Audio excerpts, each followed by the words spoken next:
So The World's End comes out tomorrow, and because Indianapolis doesn't have a showing of the Three Flavours Cornetto Trilogy, I decided I'll do one at home because they don't have a showing here in Indianapolis. They have one in Detroit, but not in Indianapolis, and Detroit's bankrupt.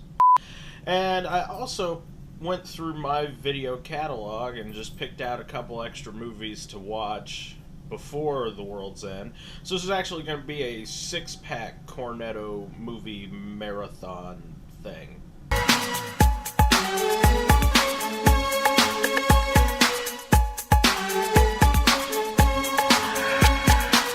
So I picked out a couple of movies that feature either Simon Pegg or Nick Frost, or the both of them, or were written or directed by Edgar Wright. And the first movie up is Paul, which was actually written by Nick Frost and Simon Pegg, but was not directed by Edgar Wright. It was directed by Greg Mottola, the guy who did Superbad. It also features the voice of Seth Rogen as the voice of Paul the alien, and it's about two British guys going to a Comic-Con, meeting an alien out in the middle of the desert, and then being chased by shady government officials. It's really funny, really goofy. It follows that Judd Apatow type humor more than British humor. But it's a good movie with both these guys in it. The second movie is Mission Impossible Ghost Protocol. This one featured Simon Pegg. He was also in Mission Impossible 3, but he was more of a nerdy, goofy techie guy who assists Ethan Hunt, played by Tom Cruise. In this version, he's an actual full-fledged agent. He's on missions helping save the day from crazy spies, and it's really good. And it was good to see him in a more action-oriented role and not just being that bumbling oaf. I know I already talked about it before, but the third movie on the list is Attack the Block. This features Nick Frost on his own, but what makes it really good is he is supporting a whole bunch of kids who are, most of them, doing their first movie. It's all about monsters coming from outer space and landing on Earth, and a whole bunch of kids in an apartment flat having to fight off these monsters. Now, half the time he's stoned and doesn't know what's going on. Sometimes he waxes philosophical like potheads do. But he's there to cover the kids. And he's a really good supporting character actor in all the stuff he does. But this shows him doing stuff on his own without having to have Simon Pegg. The next movie on the list is one of Edgar Wright's pet projects that he was working on between all the Cornetto's movies, and it was based on the graphic novel series from Brian O'Malley, Scott Pilgrim vs. the World.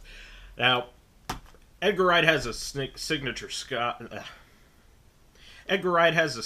style, like the smash cuts, the pan and zooms, and all that stuff. He likes to try different things. You see that in Shaun of the Dead and Hot Fuzz, and we'll probably see it in The World's End. And he uses that with the material from Scott Pilgrim. It was about a 20-something man boy who meets a girl and falls in love with her, but he's already got a girlfriend, and he has to fight off his new girl's 7 evil exes. It uses a lot of references to television, movies, video games, sci-fi, which is right in Edgar Wright's wheelhouse. If you've ever watched Spaced or Shaun of the Dead or Hot Fuzz, there's multiple references to every kind of genre in each of those. And then you have the first 2 parts of the Three Flavours Cornetto Trilogy, Shaun of the Dead and Hot Fuzz. I was in high school when Shaun of the Dead came out, and I loved it. I grew up watching Night of the Living Dead, Dawn of the Dead, all of those classic zombie movies. And I hadn't seen Spaced because it hadn't come over to the States yet, but just the idea of a well-intentioned spoof, parody, satire of the zombie genre, it was great. I watched it maybe 30, 40 times between high school and college. I still have my DVD copy of it. even though we've upgraded to Blu-ray on some of my other stuff.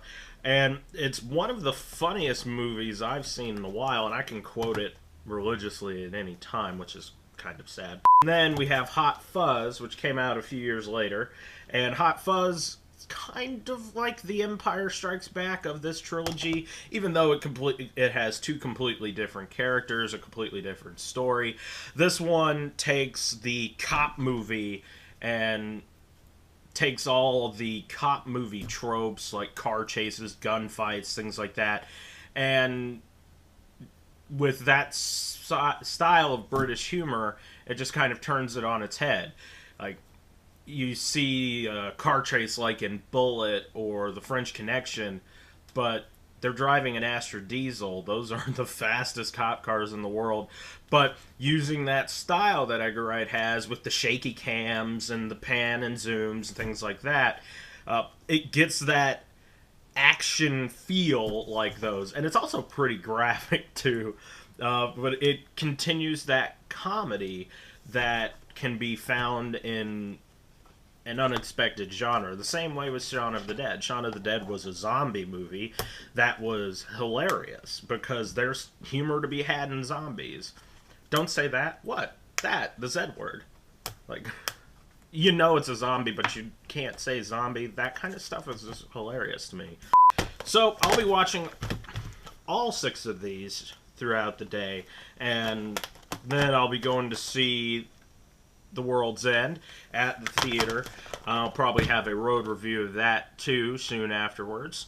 So this is Patrick Barker with the Parallax View, and you can follow me on Twitter at myparallaxview. And then I would say go watch the movies. We got a couple of good ones here.